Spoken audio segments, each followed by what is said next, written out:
Hello po sa inyong lahat. Itago niyo na lang po ako sa pangalang Alvin. At yung kaibigan ko po na si Herbert, hindi tunay na pangalan ha. And si Mike, hindi rin tunay na pangalan. Bali, nangyari po ito year 2011 dito po sa Amerika. Kasi po, nung mamasyal ako, mahilig kasi ako magbasa at maghanap ng mga libro hanggang sa napahinto kami sa Barnes & Nobles. Yung tindahan po ng mga libro dito, malapit sa amin sa Queens, New York. Kasama ko kaibigan ko at kaibigan naming Amerikano na si Mike.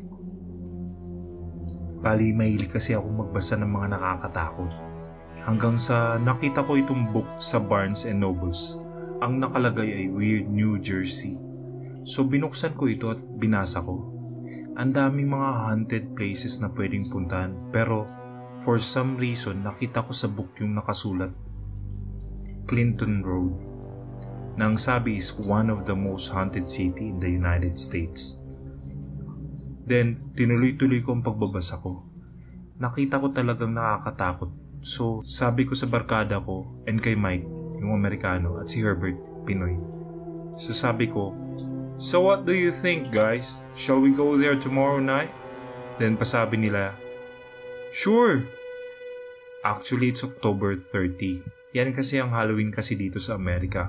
31, sineselebrate kaya nagpunta kami October 31 ng mga 9 p.m. Medyo malayo din ang Clinton Road from New York. Siguro mga 1 hour, wala ng traffic yan ha. Okay, mag-jump na ako kasi masyado nang mahaba.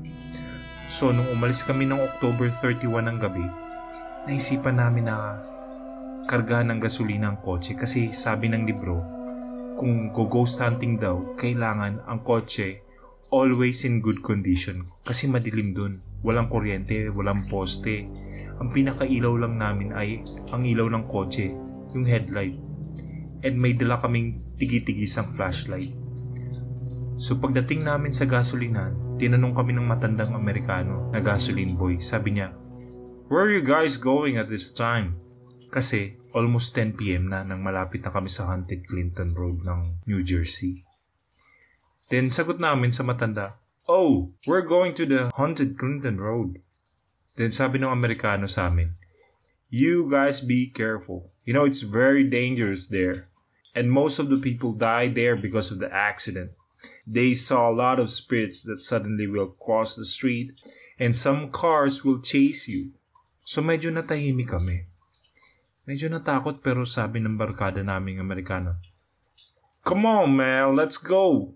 So medyo naalanganin yung kaibigan ko na nagdadrive na si Herbert. Ako naman, chill lang kasi medyo takot pero excited din ako sa ghost hunting. So bali nung nandun na kami sa haunted road, napunan namin ng road is dire-diretso lang, walang papaliko ng left or right, basta dire-diretso lang. Pero super dilim and hindi ka pwede magmabilis kasi di mo makikita ang dulo ng daan. Natatakot kami baka bigla kaming mahulog sa bangin. So nung tumatakbo na yung kotse namin, mabagal lang mga 35 miles lang per hour. Tapos ng mga after 4 minutes, napuna ko sa likod namin na may kasunod kaming kotse. Pero nagtataka ako kasi nung pumasok naman kami sa Clinton Road, mag-isa lang kami. Pero inisip ko na lang na siguro masyado kaming maingay sa loob ng kotse.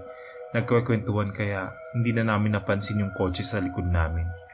So sabi ko sa kaibigan ko na nagdadrive, "Can you slow her down a bit? Cause there's a car behind us." Then sabi ng friend ko, nababother daw yung eyes niya kasi naka-high beam daw yung kotse sa likod namin. So medyo nainis yung kaibigan kong Amerikano. Dinangaw niya yung kotse na nasa likod. Sabi niya ng pasigaw, "Hey, can you lower your fucking beam light?" Nagmura siya kasi nainis na din siya at nasisilaw na din siya. Tapos mga after 5 minutes siguro or less, bigla nag-disappear yung kotse. Sabi namin, saan nagpunta yun? Kasi wala namang papalik kung left or right dito. Dahil yung road, dire-diretso nga lang talaga. And paglingon namin, may nakita kaming dalawang lalaki na nakatayo sa may puno. Naka-t-shirt lang na maiksing manggas. Sabi namin, bakit yung mama naka-t-shirt lang? Hindi ba giniginaw yun? Malamig kasi nung time na yun, October 31.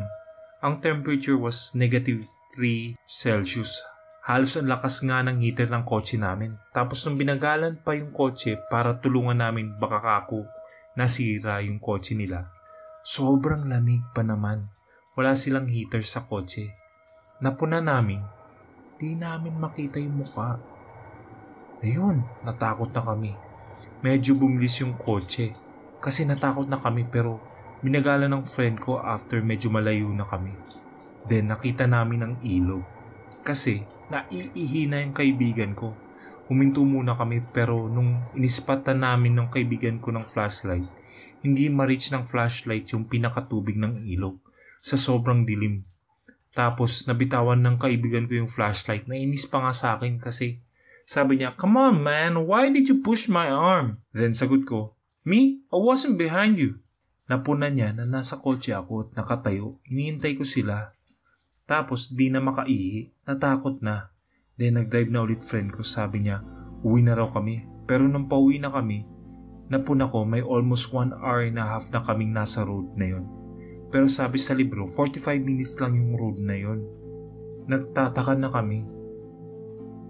Buti na lang ang ginawa ko, lihim ako na nagdasal kasi pag nag-ghost hunting kami, lagi ako may dalang rosary. Alam nyo, very powerful talaga ang dasal. Wala pang 15 minutes na kalabas na kami. Nakita na namin ang maliwanag na poste. Ang mga kotse sa highway maliliwanag. Salamat po sa pakikinig sa totoong nangyari sa buhay naming magbabarkada. Pasensya na medyo maraming paligoy-ligoy na kwento. Kasi para mas malinaw at magandang pakinggan, sana mapili niyo itong i-share na letter ko.